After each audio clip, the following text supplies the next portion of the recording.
Study IQ IAS, आपका selection हमारा mission. नमस्कार दोस्तों, हम और आप जब भी कोई नया फोन खरीदते हैं सबसे पहले जल्दी से उसे खोलते हैं। हालांकि उसमें कुछ ऐप्स प्री इंस्टॉल मिलते हैं, जैसे कि कैलकुलेटर, कैलेंडर या कंपनी के कुछ प्री इंस्टॉल्ड ऐप्स।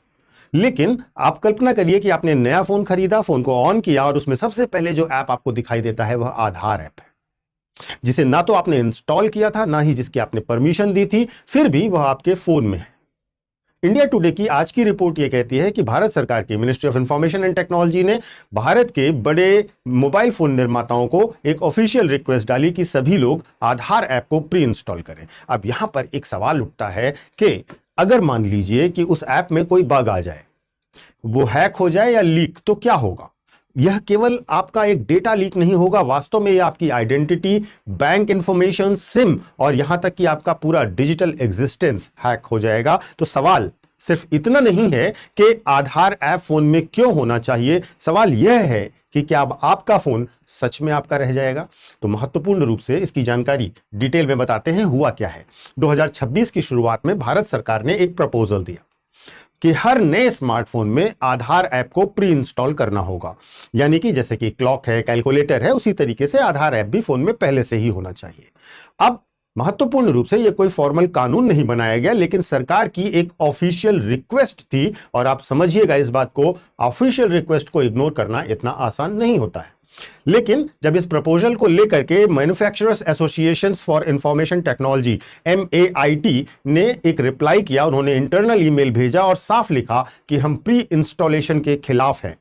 और यह सिर्फ आधार का मामला नहीं था। MAIT कहता है कि इससे पहले भी सरकार 6 अलग अलग ऐप्स को प्री इंस्टॉल करवाने की कोशिश कर चुकी है और बार बार इसको लेकर के रेजिस्टेंस किया जाता है। लेकिन यह पूरा का पूरा मामला एक पैटर्न बिल्कुल क्लियर दिखाता है कि धीरे धीरे सरकार सिस्टम लेवल प्रेजेंस को बिल्ड करना चाहती है। और यहां से ही कहानी इंटरेस्टिंग हो जाती है, क्योंकि सामने आ रहे हैं अब दुनिया के सबसे पावरफुल टेक प्लेयर्स, जैसे कि एप्पल है, सैमसंग है, गूगल है, और इन तीनों ने इस प्रपोजल पर रेजिस्टेंस दिखाया है। और यह सिर्फ एक पॉलिसी डिसएग्रीमेंट नहीं है, वास्तव में यह एक सीधी टक्कर है स्टेट बनाम सिलिकॉन वैली की, कंट्रोल बनाम अथॉरिटी की। जहां पर स्टेट अपने तर्क दे रहा है, वो सॉवरेनिटी की बात कर रहा है, वो नेशनल सिक्योरिटी की बात कर रहा है, वेलफेयर डिलीवरी एफिशिएंसी की बात कर रहा है और UIDAI के रेगुलेटरी मैंडेट की बात कर रहा है। जबकि सिलिकॉन वैली का पक्ष है कि जो यूजर कंसेंट फ्रेमवर्क है उसी को फॉलो किया जाना चाहिए, इंटरनेशनल प्राइवेसी लॉस को रिस्पेक्ट किया जाना चाहिए और इकोसिस्टम इंटीग्रिटी को स्टेक पर नहीं रख सकते। यहां पर केवल यही एक कंसर्न नहीं है, वास्तव में यहां पर जो कंसर्न है वो बड़े इंपॉर्टेंट हैं। पहला कंसर्न जो सबसे बड़ा है वो सिक्योरिटी नाइटमेयर का है। देखिए, pre installed app operating systems के साथ डीपली इंटीग्रेटेड होते हैं। अगर आधार ऐप में कोई भी वल्नरेबिलिटी पाई गई या आ गई, तो यह सिर्फ ऐप का बग नहीं होगा, यह वास्तव में पूरे डिवाइस का ब्रीच होगा। इमेजिन करिए कि एक हैकर को असेस मिल जाए कि आपके बायोमेट्रिक ऑथेंटिकेशन लेयर तक वो पहुंच सकता हो, तो यह एक बहुत रिस्की बिजनेस हो सकता है। इसके साथ साथ दूसरा बड़ा कंसर्न है इसकी इकोनॉमिक कॉस्ट की, आर्थिक लागत जो आएगी। कंपनीज को इंडिया स्पेसिफिक फोन बनाने पड़ेंगे, जिससे अलग प्रोडक्शन लाइन डेवलप करनी होगी, अलग टेस्टिंग करनी होगी, अगर अलग से कंप्लायंस करने होंगे। और इसका कॉस्ट एक्चुअली में देगा कौन? इसका कॉस्ट एक्चुअली में हम देंगे, जो कि 2 से 3% का मिनिमम प्राइस इंक्रीज होगा। हम कंज्यूमर्स को इसका प्राइस पे करना पड़ेगा। और तीसरा कंसर्न है ग्लोबल प्रेसिडेंट का। अगर हम वैश्विक स्तर पर देखें तो एप्पल के लिए यह सिर्फ इंडिया का मामला नहीं है।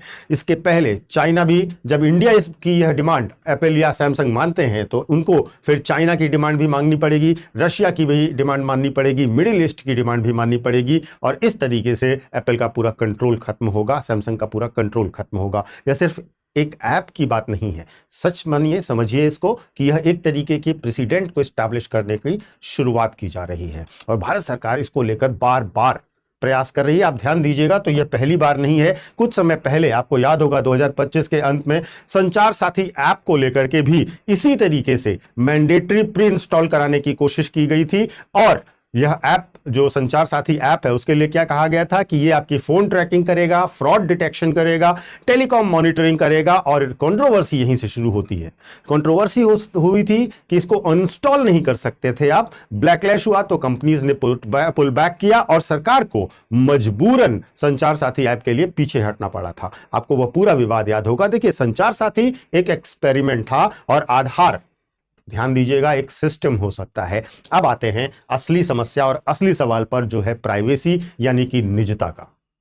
देखिए, डिजिटल जो असेस है, डिजिटल राइट्स के जो एक्सपर्ट हैं, उनका यह कहना है कि सरकार स्मार्टफोन यूजेज को शुरुआत से ही कंट्रोल करना चाहती थी। यह सुनने में आपको एक्सट्रीम लग सकता है, लेकिन सोचिए कि प्री इंस्टॉलेशन का मतलब क्या होता है। मतलब ऐप डिफॉल्ट है, एक्टिव है, परमिशंस मिल सकती हैं और अनइंस्टॉलेशन का ऑप्शन भी नहीं है। तो प्राइवेसी का असली खतरा जो होता है वो डेटा कलेक्शन से नहीं होता, वास्तव में डिफॉल्ट असेस से होता है। और चॉइस खत्म होते ही फ्रीडम 100% खत्म हो जाती है। और जब यह ऐप जुड़ा हो आपके फिंगरप्रिंट से, आपके आइरिस स्कैन से, आपके बैंक से, आपके मोबाइल नंबर से, तो यह सिर्फ एक कन्वीनियंस टूल नहीं रह जाता, वास्तव में यह एक पोटेंशियल सर्विलांस का इंफ्रास्ट्रक्चर बन करके आपके सामने आता है और जो एक बड़ी गंभीर समस्या बन जाता है। देखिए, दुनिया में ऐसा नहीं है। दुनिया में अलग अलग कंट्रीज में अलग अलग सिस्टम्स बनाए गए हैं। जैसे कि यूएसए और ईयू में देखें तो यूजर्स चॉइस पर डिपेंड करता है कि वो क्या इंस्टॉल करना चाहते हैं। यूके में कंसेंट बेस्ड सिस्टम बनाए गए हैं, लेकिन मैंडेटरी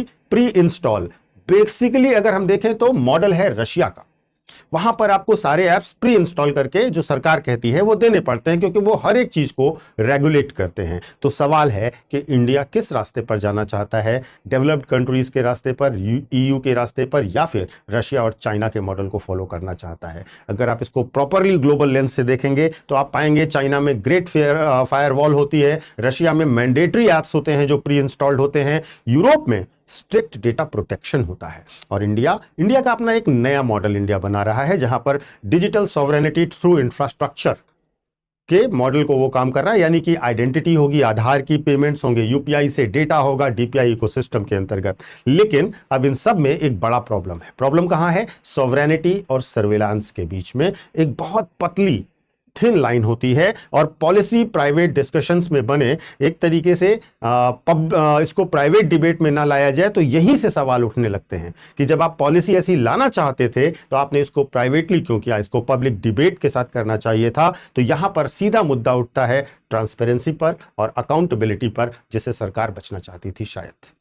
देखिए, सरकार के इसके अपने पक्ष हैं। सरकार का यह कहना है कि इससे डिजिटल इंक्लूजन में मदद मिलेगी, वेलफेयर डिलीवरी आसान होगी, अंत तक नीचे के लोगों तक, लास्ट लोगों तक हम सुविधाएं पहुंचा सकेंगे, फ्रॉड रोके जा सकेंगे और एक्सेसिबिलिटी बढ़ेगी। लेकिन जो क्रिटिकल साइड है, जो क्रिटिक्स का साइड है, उनका कहना यह है कि एक तरीके से आप फोर्स्ड ऑन बोर्डिंग करा रहे हो, सिक्योरिटी रिस्क ले रहे हो, मार्केट को डिस्टॉर्ट कर रहे हो और प्राइवेसी को इरोज कर रहे हो। प्राइवेसी का इरोजन होगा इससे। और कन्वीनियंस, वास्तव में अगर आप ध्यान दोगे तो कन्वीनियंस अक्सर कंट्रोल का पहला स्टेप होता है और यही सरकार करने की कोशिश कर रही है, क्योंकि साइलेंट जो डिफॉल्ट इंस्टॉलेशन है वो कहीं ना कहीं ये मान करके चलता है कि आपकी साइलेंटली कंसेंट है। तो आज सवाल आधार का है, आज हम आधार की बात कर रहे हैं, कल सवाल किसी और ऐप का होगा, क्योंकि सरकार, जैसा कि मैंने आपको बताया, 6 ऐसे ही कदम पहले उठा चुकी है जिसको बार बार विरोध करना पड़ा है। तो आज सवाल इंस्टॉलेशन का है, कल सवाल अनइंस्टॉलेशन का भी होगा, लेकिन शायद एक दिन सवाल यह होगा कि आपका फोन क्या वास्तव में आपका है, क्या सच में आपका है। कमेंट में बताइए कि क्या आप आधार के प्री इंस्टॉलेशन के पक्ष में हैं या विपक्ष में हैं, क्योंकि आपके विचार बहुत महत्वपूर्ण हैं। सरकारें, जनता और लोग सभी आपकी राय सुनते हैं। महत्वपूर्ण रूप से आप अपनी राय अवश्य दीजिएगा। मैं आपको अपने सोशल मीडिया हैंडल्स बता देता हूं। यूपीएससी मेंटोर पंकज सर के नाम से आप मुझे कनेक्ट कर सकते हो इंस्टा और टेलीग्राम पर। यहां पर आपको मेरे सारे वीडियोस के लिंक मिल जाया करेंगे और साथ ही साथ आप मुझसे कनेक्टेड रहोगे। जो बच्चे यूपीएससी की तैयारी करना चाहते हैं उनके लिए एक छोटा सा अनाउंसमेंट है। हमारा प्रतिज्ञा P2I बैच शुरू हो रहा है 26 मार्च से। ये बैचेस आपको इंग्लिश, हिंदी और इंग्लिश में मिल जाएंगे, यानी कि बाइलिंगुअल मिल जाएंगे, हिंदी माध्यम में मिल जाएंगे और इंग्लिश माध्यम में मिल जाएंगे। देखिए, इस बार हमारे यहाँ सिलेक्शन बहुत बेहतरीन हुए हैं, 200 से ज़्यादा सिलेक्शन हुए हैं यूपीएससी में अभी जो रिजल्ट आया है। और आप भी अगर इसी प्रकार अपने रिजल्ट को उस फाइनल PDF में देखना चाहते हैं तो निश्चित तौर पर जल्द से जल्द हमारे बैच ज्वाइन कीजिए। हम कोशिश करते हैं आपको बेहतरीन तरीके से तैयारी कराने की। 18 बुक का सेट दिया जाता है, regular classes, mentorship, test series और ढेर सारी सुविधाएं दी जाती हैं। इन सब डिटेल्स को आप डिस्क्रिप्शन बॉक्स में दिए गए लिंक और हमारे ऐप और वेबसाइट पर जाकर देख सकते हैं, जहां पर आपको इन सारी डिटेल्स को देखने को मिल जाएगा और साथ ही साथ आपको डेमो क्लासेस भी मिल जाएंगी। तो देर मत कीजिए, जल्द से जल्द ज्वाइन कीजिए, क्योंकि 26 मार्च 2026 है क्लास स्टार्ट करने की डेट। और महत्वपूर्ण रूप से अगर आपको शो हो रही फीस में डिस्काउंट चाहिए, अट्रैक्टिव डिस्काउंट चाहिए, तो PK Live कोड का इस्तेमाल कीजिएगा। यह कोड आपको मैक्सिमम डिस्काउंट स्टडी IQ के प्रत्येक कोर्स पर अवेलेबल कराएगा। Thank you so much. Study IQ IAS, आपका सिलेक्शन हमारा मिशन।